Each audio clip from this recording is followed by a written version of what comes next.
Este viaje, emprendido en noviembre-diciembre de 1807, desde el puerto de Belén, tienen una pequeña parada en Madeira y siguen hasta el Brasil, y tienen una primera parada técnica ya en el continente americano el 18 de enero de 1808, donde desembarcan de forma momentánea en Salvador de Bahía. Allí, como digo, es una parada muy técnica para más o menos recuperarse del viaje tan largo. El príncipe regente le da tiempo a, por ejemplo, a fundar la primera facultad de medicina de Brasil, y también a establecer un acuerdo comercial con Reino Unido, permitiendo a la Gran Bretaña comerciar en los puertos brasileños. Y de ahí, de Salvador de Bahía, se vuelven a embarcar y ya sí que bajan a Río de Janeiro. Y allí pues fueron recibidos con toda la pompa posible por los cariocas, que es el gentilicio dado a los habitantes de Río de Janeiro. Pero claro, aquí también nos encontramos con una enorme desilusión por parte de estos habitantes de Río de Janeiro. Esa zona, la zona del Brasil, desde el siglo XV, que se estableció el Tratado de Tordesillas entre los reyes católicos y el rey Juan de Portugal, pues es territorio portugués, territorio de la corona portuguesa. Un territorio muy alejado de Europa. Pues, también el eurocentrismo ha hecho que nos centremos mucho en Europa a un nivel político, a un nivel histórico, sobre todo en tiempos anteriores al siglo XX. Y claro, pues este territorio, Brasil, estaba muy alejado de la órbita de poder europeo, y en su cabeza, en su concepción, en su imaginario colectivo, tenían una idea muy distinta de la familia real. Ellos pues tenían una imagen excesivamente idealizada de la familia real, que se escapaba de aquello que vieron, puesto que vieron bajar a los Braganza de los barcos y vieron unos viajeros más, uno de los muchos viajeros que llegaban al puerto de Río de Janeiro procedentes de Europa, sin ese aura sacramental, sin ese aura mística que ellos tenían rodeando siempre a la familia real. Claro, ven bajar a don Joao, a don Juan, excesivamente delgado, cuando él siempre ha sido siempre había sido un hombre, y luego también lo fue, una vez que ya se asentó en Brasil también, fue un hombre propenso a la gordura. Pues él estaba muy delgado. Las infantas, la princesa regente, la infanta Carlota Joaquina también, estaban más delgadas, estaban calvas, porque se habían rapado el pelo debido a una epidemia de piojos que cundió por el barco. Estaban con unas pamelas puestas para que no se viera que estaban sin pelo. Entonces, claro, ven unas personas muy deslucidas, sucias, delgadas. No es esa imagen que tenían ellos, esa concepción que tenían ellos de su familia real. No obstante, pasados los primeros momentos de desilusión, pues fueron recibidos con todos los parabienes y se asientan en Río de Janeiro.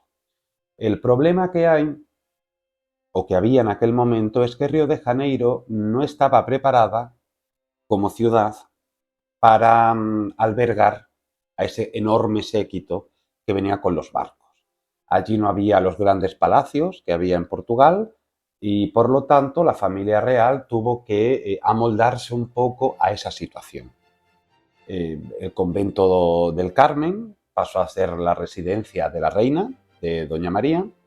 El llamado Pazo del Vicerrey, el Paso do Vicerrey, pasó a ser la residencia de los príncipes regentes. Luego, más tarde, ya, claro, evidentemente, cuando ya don Juan pasa un poquito más adelante, en 1816, pasa a ser Juan VI, pues ya no es el Paso del Vicerrey, sino es el Paso de los Reyes. Y luego ya, cuando Brasil es un imperio, es el Pazo Imperial. Van también a distintas casas que les ceden Incluso hubo una ley muy polémica, puesto que en algunas residencias de la capital, de Río de Janeiro, se puso la estampa PR, Príncipe Regente.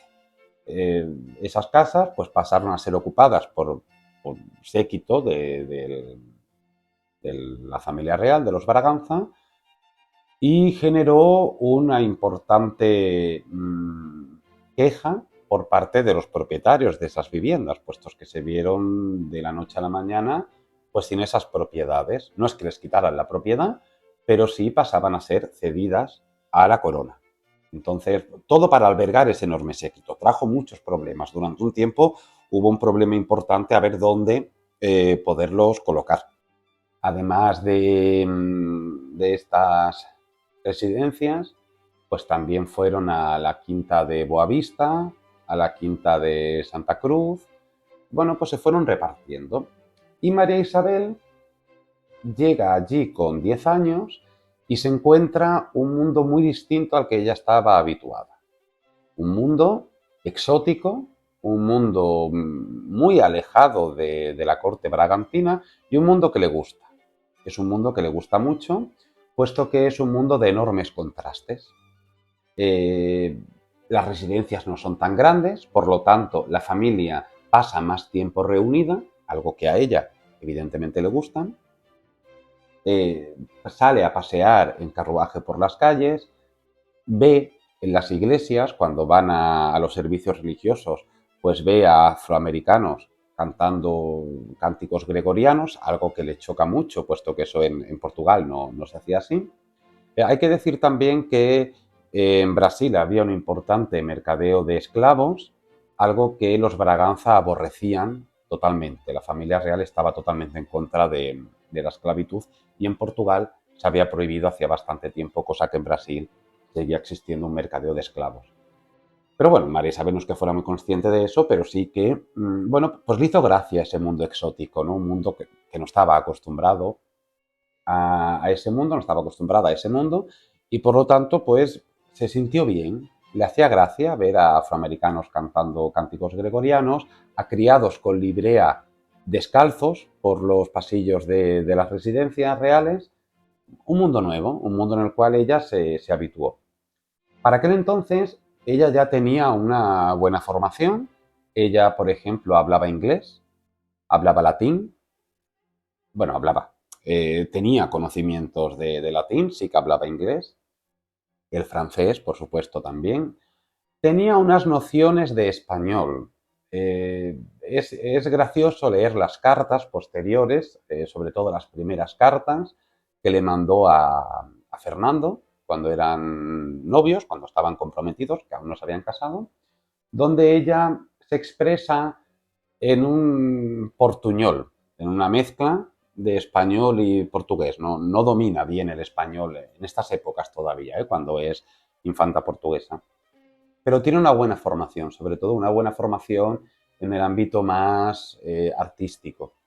Por ejemplo, de música recibió lecciones de Marco Antonio de Fonseca, que fue el director del Teatro de San Carlos en Portugal, y de pintura, que era, digamos, la asignatura o la materia que a ella más le gustaba, porque ella era una infanta muy artística. Recibió lecciones de Sequeira, que fue uno de los máximos exponentes del neoclasicismo portugués. Pero al poco de llegar, ella manifestó una dolencia que pronto se hace evidente en las crónicas, y es que sufría epilepsia. Los médicos de la corte empezaron a tratarla con dietas, puesto que ella era una infanta también que tendía mucho a la gordura, ella llegó a tener obesidad. Empezaron a tratarla con eso. No había tampoco una medicina clara en relación a la epilepsia, pero sí que era una enfermedad que se conocía dentro de la familia real, tanto por parte de los Braganza como por parte de los Borbones. Y uno de los tratamientos médicos que se daban en aquel momento para la epilepsia era cortar el pelo. Entonces María Isabel pasó a tener siempre el pelo corto, porque se decía que con el pelo corto los ataques epilépticos, estos brotes epilépticos que de vez en cuando le daban, ataques, que es como los llamaban, en las crónicas aparece, le ha dado un ataque. Pues estos ataques que le daban a ella se controlaban mejor con el pelo corto.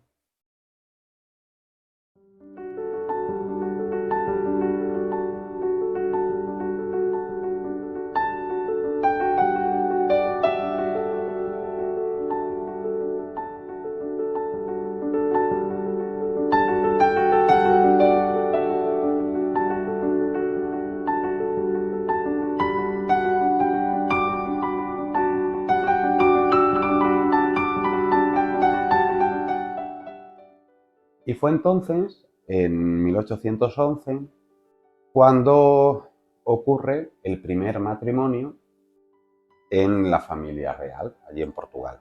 Y es la primera boda real que se celebra en continente americano. La boda de su hermana mayor, la infanta María Teresa, con el infante hispano-portugués Pedro Carlos. Es una gran celebración que se desarrolla allí, donde bueno, pues la familia real aprovecha para sacar sus joyas, sus tiaras, sus mejores galas. Pronto la princesa de Beira se queda embarazada del infante Sebastián Gabriel, pero por desgracia es un matrimonio que dura muy poco, puesto que en 1812 Pedro Carlos fallece, víctima de viruelas, y la hermana mayor de María Isabel pasa a ser viuda. Y ya para aquel momento, para aquellas fechas, Carlota Joaquina estaba empezando a ver cómo colocar a sus hijas, puesto que tenía una gran cantidad de hijas a las que casar. La primera se había quedado viuda, pero había unas hijas aquí para casar. Y muy poco después del fallecimiento de Pedro Carlos ocurre en Europa un hecho importante, y es que a través del Tratado de Valencia, Fernando VII vuelve al trono. Fernando VII era hermano de Carlota Joaquina. Y entonces Carlota Joaquina se empieza a interesar un poco por el destino de su hermano. Carlota Joaquina se había interesado siempre por el destino de su hermano, es más, el llamado carlotismo, que es como se ha llamado esta corriente historiográfica que habla del importante papel de Carlota Joaquina en Brasil para ser la regente de su hermano Fernando VII en los virreinatos españoles. Unos virreinatos que, después de todo lo de la Constitución de Cádiz, después de todo este movimiento napoleónico, habían empezado sus ansias independentistas. Es algo que, marcará este reinado de Fernando VII, estos primeros años de reinado de Fernando VII, serán uno de los episodios más importantes será la independencia de los virreinatos españoles. Fernando VII vuelve al trono en un momento en el cual la familia real pues pasa por un importante momento en el cual no hay herederos. La regencia, que se había quedado gobernando España en nombre de Fernando VII y en lucha también contra la monarquía de José Bonaparte, el hermano de Napoleón, que había sido nombrado rey de España por Napoleón, había buscado a Fernando una esposa en la figura de la gran duquesa Ana Paulovna, la hija más pequeña del zar Pablo I y la hermana del entonces zar Alejandro I de Rusia. Un matrimonio que, pese a que ella era ortodoxa, pues sentó bien. En aquel momento el zar Alejandro era uno de los grandes protagonistas de Europa, como uno de los soberanos que se había enfrentado directamente a Napoleón, y en un momento en el cual se estaba conformando el Congreso de Viena, un congreso donde, pues tras la caída del Imperio francés, se iban a reunir unos soberanos y representantes de todas las potencias europeas para decidir qué hacer, para reorganizar nuevamente el mapa de Europa y también para sentar las bases, ya no de un antiguo régimen, sino de una cosa, un sucedáneo entre antiguo régimen y nuevo régimen, algo así quisieron implantar que no salió bien. Pero bueno, Alejandro I de Rusia era uno de los grandes protagonistas de este congreso y por lo tanto era uno de los grandes mediatizadores de la política europea en aquel momento. Casar a Fernando VII con su hermana era algo, pues bueno, que sentó bien en la corte española, por supuesto, y los políticos españoles estaban de acuerdo. El problema fue la religión, puesto que el zar no iba a consentir en ningún momento que su hermana se hiciera católica, y aunque hubo allí unos intentos de que fuera católica de forma pública, pero que en la intimidad siguiera siendo ortodoxa, de la educación de los hijos, que si los hijos varones fueran católicos y las hijas podrían ser ortodoxas, pero no. El Papa tampoco iba a transigir en que el rey católico de Europa se casara con una ortodoxa. Entonces ahí no hubo nada que hacer. También se miró un poco la corte del nuevo imperio austriaco, donde había archiduquesas, pero tampoco se terminó de aclarar en aquellas gestiones. Por lo tanto, Fernando seguía soltero. Entonces, claro, como digo, la familia real española estaba Fernando VII a la cabeza, viudo de su primera esposa, de la princesa María Antonia de Nápoles y de Sicilia, Totó, que la llamaban en familia. No había tenido descendencia de aquel matrimonio. Digamos, el siguiente en sucesión al trono, su heredero natural, aunque no príncipe de Asturias, era su hermano el infante Carlos María Isidro, que también permanecía soltero. Y luego, claro, el problema es que las Cortes de Cádiz habían anulado al infante Francisco de Paula, que sería el siguiente hermano, en la sucesión al trono. Aunque la leyenda negra ha dicho por activa y por pasiva que lo habían hecho porque lo creían hijo de Manuel Godoy, realmente no. Realmente Francisco de Paula fue apartado de la sucesión al trono porque vivía en el exilio en Roma, muy controlado por Manuel Godoy, pero sobre todo muy controlado por Napoleón. Y tenían miedo que un potencial heredero al trono estuviera bajo el poder napoleónico. Entonces, por eso lo eliminaron de la sucesión al trono. Pero independientemente de eso, el infante Francisco de Paula vivía en el exilio de Roma y con sus padres, soltero también. Otro miembro de la familia real era el infante Antonio Pascual, tío de Fernando VII y hermano de Carlos IV, que estaba viudo de la infanta Amalia, hermana de Fernando VII, porque él se había casado con su sobrina en 1795. Y los reyes padres, Carlos IV y María Luisa, que vivían en Roma. Por lo tanto, una familia real dividida y una familia real en la cual el titular de la corona y los herederos más inmediatos estaban solteros. Así que había que solucionar inmediatamente ese problema. Y Carlota Joaquina, una mujer muy inteligente, vio ahí el filón y envió una carta a Fernando VII. Una carta a Fernando VII dándole la enhorabuena por haber recuperado el trono, pero inmediatamente lo que hizo fue presentar a sus hijas. Por un lado, a la princesa de Beira, que era la mayor, viuda del infante Pedro Carlos, a la infanta María Isabel, a la que ella consideraba la mejor candidata para su hermano, y a la infanta María Francisca. Porque ella lo que pretendía Carlota Joaquina, era, como Fernando y Carlos estaban solteros, que dos hijas suyas se casaran con ellos. Ella postulaba a María Isabel para Fernando y a María Francisca para Carlos María. Ella también era consciente de que en el primer matrimonio, la corte de Nápoles, cuando se gestionó todo el matrimonio entre el entonces príncipe de Asturias, Fernando, con María Antonia de Nápoles y de Sicilia, la corte de Nápoles había mentido deliberadamente. Y no había contado que Totó, que la princesa María Antonia, sufría de tuberculosis. Y como no lo habían contado, eso fue un enorme problema cuando llegó ella a Barcelona y se casaron y se dieron cuenta de que ella era una muchacha muy enfermiza. Y como eso Carlota Joaquina lo sabía, desde ningún momento engañó a su hermano y le planteó que María Isabel tenía dos problemas importantes. Uno era la epilepsia y otro era que sufría de riñones. Del hígado, perdón, sufría del hígado. Pero bueno, algo que no molestaba para que tuviera una sucesión o tuviera herederos. Además, ella vendió a su hija como una chica sumisa, una chica obediente y una chica que se podría aclimatar perfectamente a Fernando. Además, y no menos importante, ya era mujer, es decir, ya había tenido la menstruación, ya tenía la menstruación y por lo tanto ya podía quedarse embarazada. Desde la corte de Madrid todo esto se vio con mucho recelo, no por parte de Fernando VII, sino por parte de los políticos. El gobierno, los secretarios de Estado y de despacho veían que no era la candidata idónea. No era la candidata idónea porque tampoco aportaba nada. Es decir, la familia real portuguesa en aquel momento, que seguía exiliada en Brasil, no tenía una gran fortuna, por lo tanto la dote que le podían dar a estas infantas era minúscula.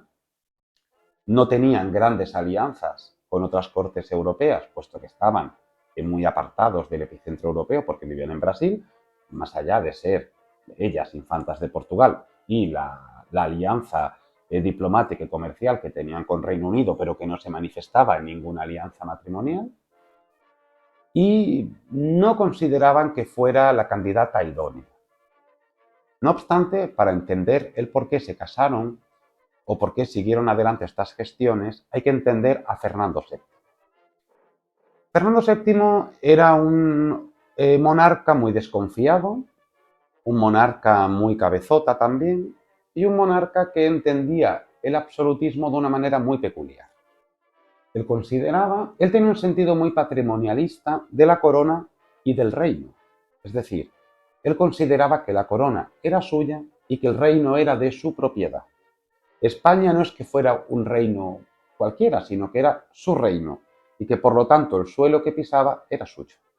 Y todo el territorio español era propiedad de él. Así es como pensaba Fernando. Y por lo tanto, en una mente con ese sentido del absolutismo muy claro, que debe en parte de ciertas corrientes del racionalismo ilustrado del siglo XVIII, en parte, pues se entiende esto. Fernando no consideraba que sus secretarios, que sus ministros, tuvieran que dar ningún tipo de visto bueno a su matrimonio, que eso era algo que tenía que gestionar él solo y ya está. Y por lo tanto, él, en secreto, empezó a gestionar el matrimonio de él y de su hermano con María Isabel de Braganza y con su hermana María Fran.